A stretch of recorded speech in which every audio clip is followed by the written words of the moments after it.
But I'd love to introduce our next speaker, and I'm going to spend some time with him, Carlos Espinal. It's a real pleasure to welcome Carlos to the stage. Carlos is a managing partner at Seedcamp. Managing partner at Seedcamp. Hi, Carlos. Is the leading, which is the leading European seed fund launched in 2007, with a belief that European entrepreneurs have the power to compete on a global scale. Carlos is experienced in identifying and supporting founders from the earliest stage and helping them to create the breakout businesses of tomorrow. Carlos is a published author, podcaster, made it onto Forbes Midas List as one of the most influential venture capitalists in Europe in 2018, 19, and 20. It is a real joy and a privilege to welcome you, Carlos, to the stage. How are you doing today? Awesome. Really excited to do this with you, Matt. Oh, no, it's really good, Carlos. And where are you actually tuning in from today? No, I'm here in London. COVID has made travel all that much more exciting. So I've decided to hang out here for this quarter and next quarter. But yeah, it's a strong year. I think 2022 we're gonna turn a page, Matt. I think this is the year. Carlos, I'd love it if you could give us a bit of background on what you do and how you got into it in the first place. Excellent. Yeah. So for those of you that are watching, we're going to make this a little bit of an interactive dialogue. So if you have any questions, feel free to send them to Matt. And I appreciate that what I do is probably quite marred with tons of myths. So I'm going to try to dispel some of those myths, but feel free to ask me any questions about them. So I work in an industry called venture capital. I mean, some of you might be very familiar with it. Other of you probably don't know that much about it, but basically similar to Dragon's Den in many ways, I invest in the super early companies that are building tech products. I say tech because there are many types of businesses out there that somebody can build and raise money for, but I specifically focus on tech. And Seedcamp is one of the funds that has been leading the charge at the seed stage and the pre-seed stage, which is like when companies are at their infancy and usually no more than 10 people. And that's when we back them to help them grow and scale. And so over the last 13, 14 years, we've done this for over 400 companies now. And some of those companies, you might be using their products. Typically, people have heard of TransferWise or Revolut or, some of these other ones. And then we have some ones that people really love and like Borrow My Doggy, for example, that people have heard of usually. So those are the kinds of companies that we've backed. The stage, as I said, is super early. The typical check size that we write is less than $1 million, as part of a round of less than $1 million. Although these days they can scale up to $3 million for seed rounds. And then in terms of the team, we're a team of 15 people. So it's still a very small team based in London, in Soho area. And very, very passionate about what we do. Has this been something you've always carried with you, Carlos? I'm interested because I know over the last couple of years, with the disruption that we've all had, there will be a number of people that will have just been able to, passions that might have been buried in the business, they might have been able to respond to in a new way and recovered a fresh passion that maybe they've had since childhood, or discovered a new thing that God has just been birthing them. Has this been something that you've always had bubbling away? How did you know this is something that you really wanted to push into? So I think that it's a very good question, man. And I'm going to try to answer it in the spirit in which it was asked. And I think the spirit in which it was asked was sometimes things happen in ways that you don't expect them. And there's a nudge that tells you to do them in this specific way, right? And for me, I started off my career as an engineer. I started working in New York and in Boston, and I was doing fun engineering stuff. But I knew that there was a limit to how long I wanted to do that. And at the time, I met a guy who's now in London, and he introduced me to this idea of what I'm doing. And I remember hearing that conversation being like, I want to do that. That sounds like a lot of fun. But the problem was that I was not eligible to transition from my then career to my current career. I mean, in the way that if I wanted to become a doctor, like there's a sort of a body of knowledge I didn't have, right? So I knew that it was like an idea that I was really enamored with, but not an idea that it was easy for me to get into. To further that metaphor of medicine, not only did I not have the qualification to be a doctor or the sort of the background to become a doctor, but as you might know, like to become a doctor in one specific country does not mean that you can just become a doctor in another country should you move, because every country has different networks and different permissions and different regulations about who can be a doctor and who can't. Well, similarly in my industry, there's networks of people and expectations for that network, and the access to get into the industry was very difficult. So I had two very difficult things to overcome. One, a leveling up of my education, and two, cracking into an industry that is as hard to get into as like the music industry. And so what happened was that I met this guy, as I mentioned, and he told me about this. So I decided I was going to go and study. So I joined an MBA program to study to get the skills I needed. And then when I graduated, I still had the issue of like the equivalent of being like a singer-songwriter trying to crack into my own record. Like it was near impossible. Now, it just happened to be that same guy who introduced me to the industry moved to London. And at the same time, I moved to London. And so he then opened doors for me over here. And in a way where I knew that the probability of all these events individually were so small and collectively near impossible. And so it was a bit of a nudge to say, this is where you should be, this is what you should do. So this is really helpful, Carson, just in terms of orientating our conversation and sort of circling around at 20,000 foot. I'd love us to sort of drill down a bit in a bit, down to the detail, nitty gritty. But just thinking about the last couple of years for you, what has been some of the most challenging features of the landscape and the experience we've all been through in your own sector? So our sector is a very strange one because it's somewhat benefited from COVID, as people wanted to find ways to back companies that were going to grow somewhat immune to COVID. Like if you think about Zoom, just the technology behind Zoom, that is one company that's done amazingly well in the pandemic, right? Versus, let's say, having a retail store in a physical location that has been shut down, right? So the tech industry as a whole has benefited. So with anything that is sold out, for anybody who's trying to buy a car right now, about the chip shortage. Anything that has high demand also has an issue with supply. Supply being limited means that there is increasing price. Now, in this case, with the venture capital industry, money being a form of supply, there's been an influx of money, which has meant that the opportunities to invest have declined proportional to the amount of money coming in. And it's increased the competitiveness, and it's increased the valuations of companies. And I know that I'm sort of using some lingo that some of the listeners might not be familiar with, but the summary of it is that it's transformed the industry into some really good things. Like, for example, it's democratized access of capital for a lot of founders. They don't have to fly anymore. They can just zoom in and pitch their company. But on the flip side, it's created a lot of very warped expectations of how much a company's worth, how much money you should raise. So it's been last 2 years have been a positive last 2 years, but just tons of change, and not all that change will be sustainable, or long-term will it be good? It's really helpful, very insightful as well, into a world that I don't spend time in, but I know that there will be others that are on the edge of this, or maybe in the middle of it, and it's really helpful just to understand a little bit of your own experience the last couple of years.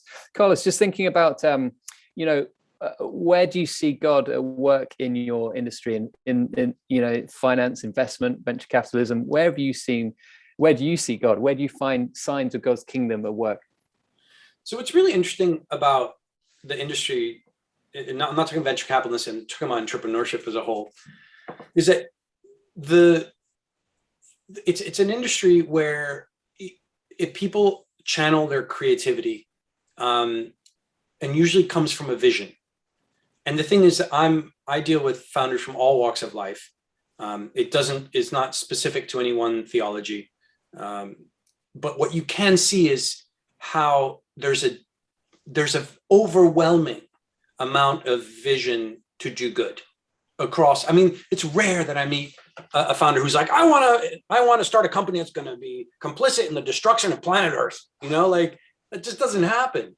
And so most of the time, no matter what the business is, it's usually to better something about society. It's usually to better some health, better access to capital, or financial systems, or something. And so it's interesting to see that how much the underlying desire of an entrepreneur is to do good, and how much of that you can just extrapolate that has to be tied to sort of the intrinsic goodness that we all have, and how that manifests itself on a day-to-day to overcome the adversity of starting a company.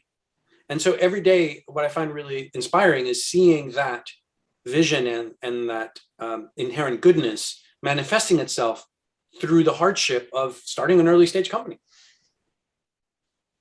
It's very good. Great to get that perspective, Carlos. I love that. Okay, so you're experienced in identifying and supporting founders.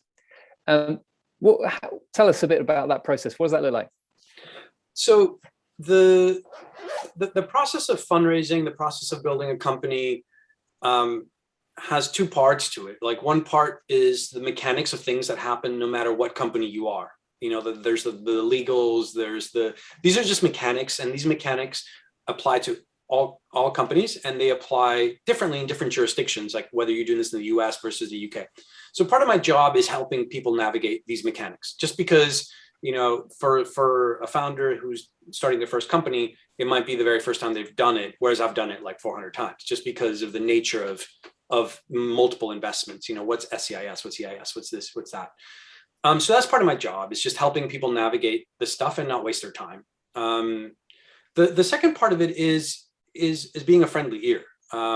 So my day-to-day job, to some extent, is making sure that I can leverage either my relationships or my experience to help provide a context for people to then make their own decisions. And that's basically the day job. And so what I try to spend time every day on is not only dealing and sort of improving my decision-making process according to what I think is good and obviously what I believe in, but in how to help understand other people's worldviews and help them package up their decisions to sort of map to those worldviews, and then navigate some of the difficult decisions that they need to make in their company. So difficult decisions, just to give you an example of difficult decisions, it could be that they're no longer aligned with their co-founder and they need to let them go, or they're in a quarrel and they need to resolve it.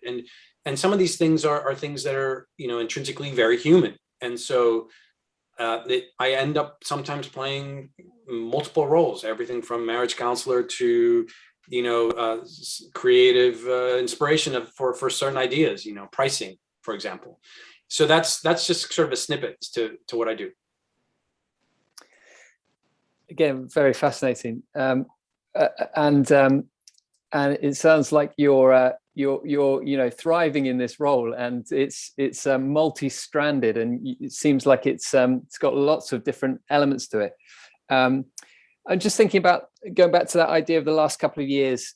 There will be people that have been responding to a passion, or, you know, they've been building on an idea or a project or a business that they've been developing. I was just thinking about, you know, the range of people that might have on this call right now. There might be some who have just begun to develop, you know, in their mind, they're thinking about an idea, business plan, or not even not a business plan, that comes the next stage, but it's thinking about an idea. They see an opportunity, they've maybe talked to a trusted friend or family member there at that stage. Maybe then there's the second group of people who are, you know, a bit further down the line. They've got a business plan, they've got a team, they've made some, you know, headway already, but yet they need to get to the next stage. And then there's maybe another group who are, you know, way down the line. They've taken some investment rounds already, or about to embark on an investment round.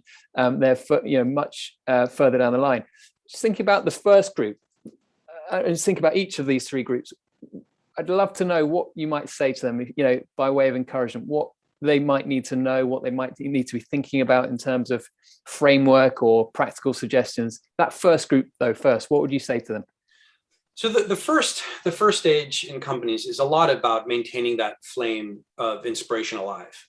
You know, it's about crafting your story in a way where you can inspire others to join you, but also figuring out how to keep yourself inspired and your vision as the adversity starts, you know, mounting, because it will, right? Like, whether money starts running out or customers don't care or whatever it is, like, almost always that there's an issue there. It's like, I can't hire people, I can't pay them, I'm running out of money, and people don't care about what I'm building. Like, and part of that is acknowledging that.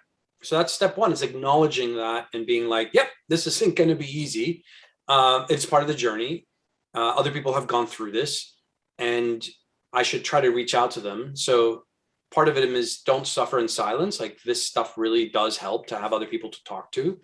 And you're not alone. And this is unusual. You know, this is quite normal, but it's also to know why you're doing this. And reminding yourself of that every day, because it's that purpose that drives you. You know, when our fund got started, now I can look back and say we've had some level of success, but when we started off, it was really driven because we fundamentally believed that the European founder needed access to better capital, and that drove us, because there was nothing else showing me that we were being successful. It took like 7 years to show us that we were doing anything remotely positive. So, you know, that was what I had to remind myself, was that there's a mission here that I'm pursuing. And that's the main thing that people need to do, is find a group of people with the shared sort of outlook and undergoing the same level of suffering as you, and then remind yourself as to why you're doing this, so that you can get through that hard part. Thinking about the second group, they've got a business plan, beginning to build a team. What would be some practical suggestions for them, or things they need to be thinking about? Yeah, so I'll expand your definition of the second group. I'll say somebody who's now, kind of already has a little bit of a business, but is now having to hire a lot of people, or starting to hire more people, having more people report to them. And this is when you're starting to get a sense for like yourself as a leader versus like the doer. You're not the one that's necessarily doing the service to your customer. You're sometimes helping coordinate people to deliver that service or product, right? And it's that sort of early, like 8 people, 10, 12 people, where you're starting to delegate some of those tasks. And this is a very fundamental time for you, because this is the moment you stop being the main interface with the customer, and you start having to work on yourself as a leader to help your colleagues deliver that product or service to your end user and customer. And this is a time to reflect on who you want to be as a leader, who you want to be as an employer, who you want to be as things grow bigger and bigger. Do you want to be somebody who's more of a top-down person? Do you want to be more of an inspiring leader? And you have to invest in yourself. And this is probably when you're going to feel the most time starved, because you'll be still doing some things that you were doing before, but then at the same time, you're going to be taking on more people and having to trust them and delegate. And you won't really have figured out how to balance that. So you're going to be trying to figure that out at the same time that you're still trying to crack on with 500 things that are going wrong. And so, so this is like a very interesting time, because you're no longer so afraid that you're going to fail, but you can't just rest on who you were when you started it. This is when you really have to start developing yourself to level up. It's great stuff, Carlos. Thinking about the final group that in our thought experiment, thinking about the those that are much further down the line, they're about to pitch maybe to a funding round. What would you say to them? What are the practical things, or even growth barriers, that they need to be thinking about? Yeah, so I'll answer that in 2 parts. Without sounding cheeky, I won't answer about a growth stage company, partially because I received advice from a friend a long time ago, say only speak from a position of authority on things, and then let other people comment on things that you don't know. And so as I think of companies that have 50 employees or more or whatever, I have not dealt with that either personally, or I'm not necessarily on the board dealing with those kinds of issues. So there's plenty of other people who can give you more inspiring thoughts about what to do with those some larger companies. But there was a second part to your question, which had to do more with preparing for fundraising. And the thing is that fundraising doesn't always happen proportional to the growth of your company. Sometimes some companies can go a long time without fundraising, then boom, they go fundraising and they're already like 100 people, right? And so I think that's probably worth, breaking out as a separate point. And fundraising is a funny one, because fundraising is the first time that you're introducing some other people into your organization at the ownership level. And that means that you need to make some decisions. First of all, are you willing to relinquish some level of control? because it will inevitably come with that. Like, you can't just expect somebody to give you X amount of money and have no control. Now, what level of control? Okay, there's a whole conversation we can have about that. But there's some level, even at the statutory right level of a minority shareholder, there's still some level of minority control that person has, even if it's just you can't sell without asking them, or even if it's just you need to include them in a sale. Like, I'm not trying to sort of extrapolate that just taking on money means that they own your company. That's not the case. It's more of different levels of ownership bring with it different levels of change in your organization and how you think about it. You can't just crack on, pretend like these people you brought on don't do anything for you, or rather you have no responsibility towards them. So, that's probably the first decision is like, do I want to bring in people and change the dynamic? That's the first thing. The second thing is, if you're going to bring in money, people don't just give you money unless it's charity without the expectation of a return of some sort. And so I think what you need to work on is thinking through, well, what kind of return can I actually promise them? And I appreciate that for some of the purpose-driven works, that return isn't financial. Sometimes it can be, in terms of works. And that's fine. But you just have to have visibility on that. You can't just like, here's the money and there's no expectation of a return. You're gonna have to think about that. And if it's not attractive, then you probably won't raise it. A couple of questions. Thinking about entity. You might have an idea, it's an unregistered organization so far. How do you know what kind of entity it needs to be registered as? I mean, there's two parts to that question. First of all, like, in order to start testing your product or what you're building, you don't necessarily have to have all these things sorted out.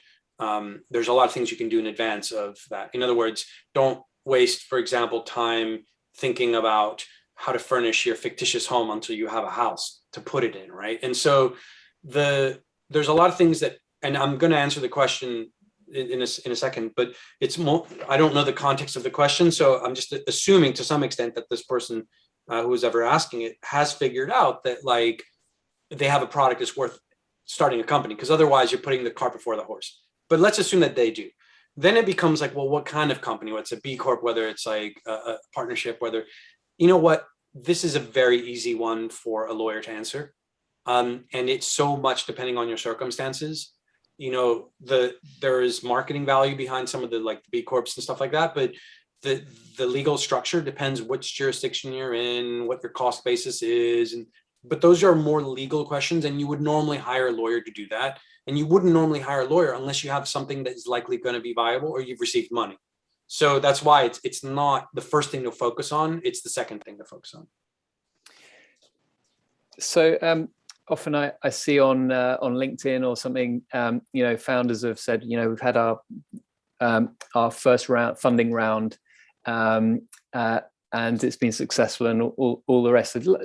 Can you talk us through the process of what's gone on up until that point? How have they got to that point? What do funders need? I mean, you've referenced some of the things already, but what position does a company or an organization need to get into to be able to even approach funders to be successful in a funding round? Yeah, so one of the interesting things that's happened is a phenomenon is people sort of conflating the announcement of a funding raise with like some sort of success. I wouldn't say it is. I mean, that just means that you raise money. Great.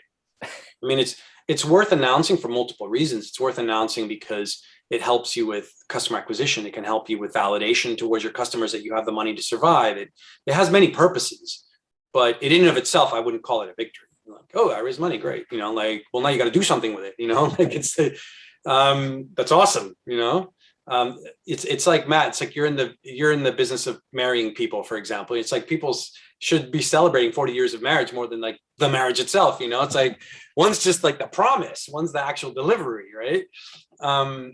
So I think that's one thing to your question. But I think when it comes to like the fundraise and sort of the purpose of it and what you should see, I mean, there's a lot to unpack there. I mean, it's not just knowing how much to raise, who to raise it from, what are you trying to accomplish with the raise, what's the strategic value of the investors you brought on, the size of the money you raised, what are you advertising by the time you're sharing it. And I think many times people can compare themselves to all these things that they read and then feel inadequate. Like, oh, I should be fundraising. Oh, I should be doing it. That's not the case. Focus on your business while you're doing it. Is it a profitable business? I mean, the basics of business. And then if you do think that you can deliver an outsized return to an investor, then you can initiate those conversations. Don't worry about what other people are doing.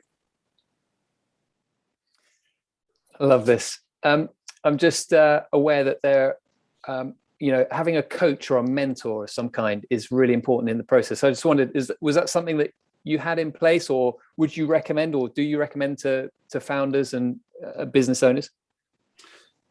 Yeah, so a mentor and a coach are two separate ideas, each with different implications. A mentor tends to imply more of a voluntary agreement between two people with some sort of formality to it. Whereas a coach can be a commercial agreement. Like, I have hired a coach, and every single person that I've spoken to that has ever hired a coach, and I have one of sorts. I mean, there's different types of coaches for different kinds of things.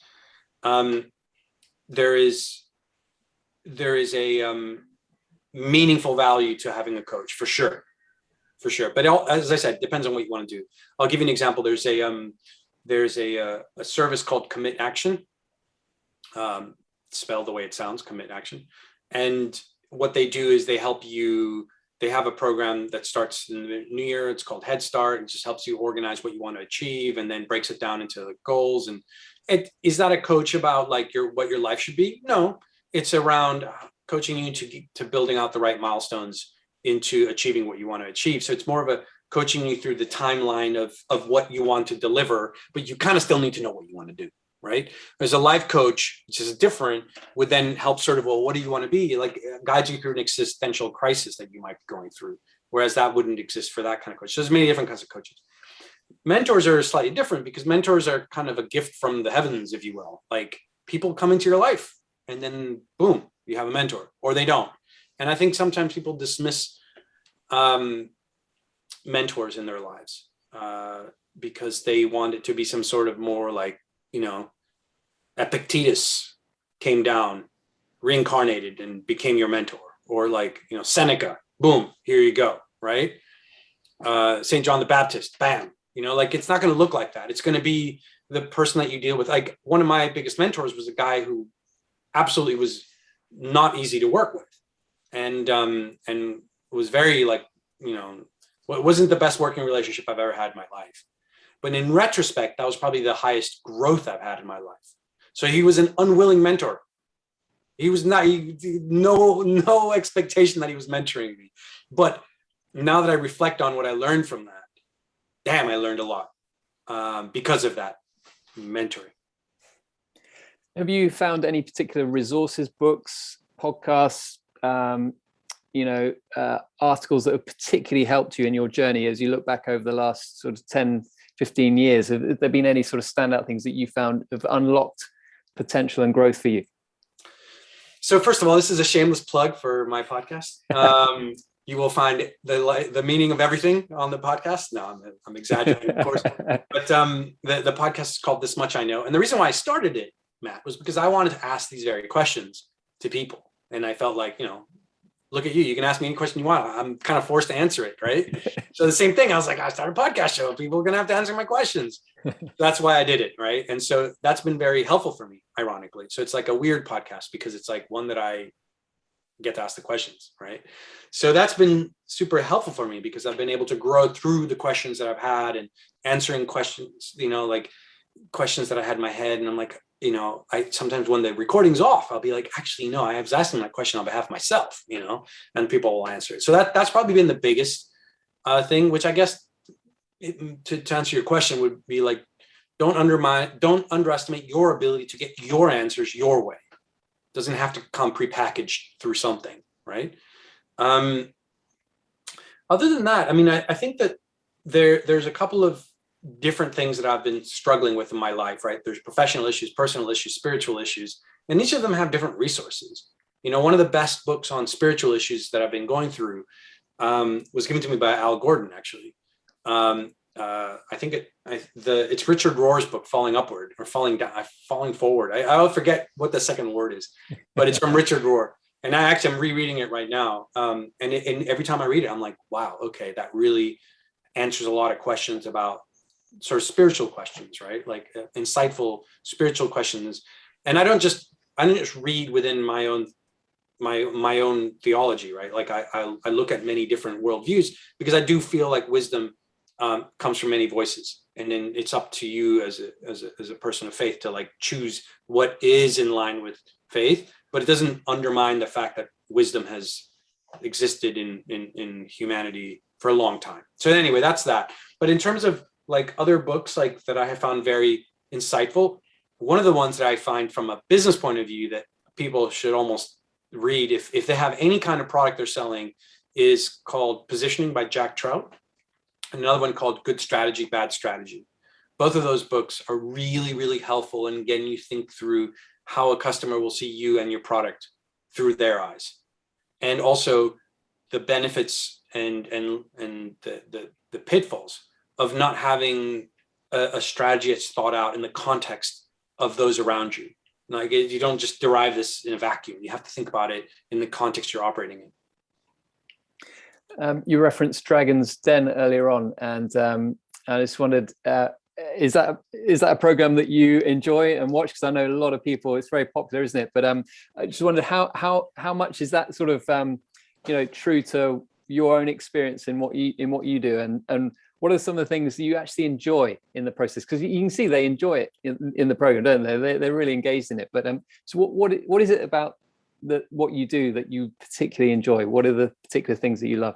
Yeah, well, as with most things in television, it's highly exaggerated and overly dramatized, and so in that sense, no, it's nothing like the real thing. But it is similar in some ways, in the sense that, like, somebody pitches and you like it, you don't, and you invest. And I think in the TV show they have a lot more leverage as sort of personalities and celebrities to like offer things that wouldn't fly in real life. But the founders who are pitching are generally aware of that when they're going into it, right? Because they're benefiting from the FaceTime on television. So it's a funny contrived context that doesn't necessarily represent reality, right? But in terms of what's fun, well, it's fun to talk to people who are building on really cool things. I mean, I have some great relationships with our founders, and some. I just got off a talk on a recent investment we made, like literally right before this call. And they're building a new type of game. I won't be able to tell you more, because if I do, then I'll ruin the surprise when it does come out.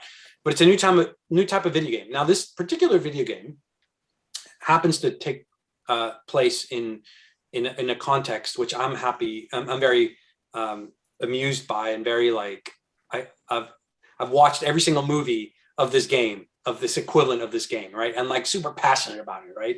And so it's great. I'm having this chat with the founders, and I'm like, oh man, you should totally include this. You should totally do that. And we were having a good, it's like, and it's rare that you can do that. And so that's one of the fun things that you can do in my line of work is really connect deeply with what people are building, and then, be happy that you're part of that journey. You've been brilliant, Carlos, letting me scattergun questions at you from all sorts of different angles. It's been phenomenal just to spend some time with you. I'm just sort of final question. I'm aware that there'll be people on here who are maybe leading non-profit organizations or charities, and you've referenced this already, but love to know how any advice you might give to maybe even church leaders or charity directors. What advice would you give to them when it comes to fundraising for their organization?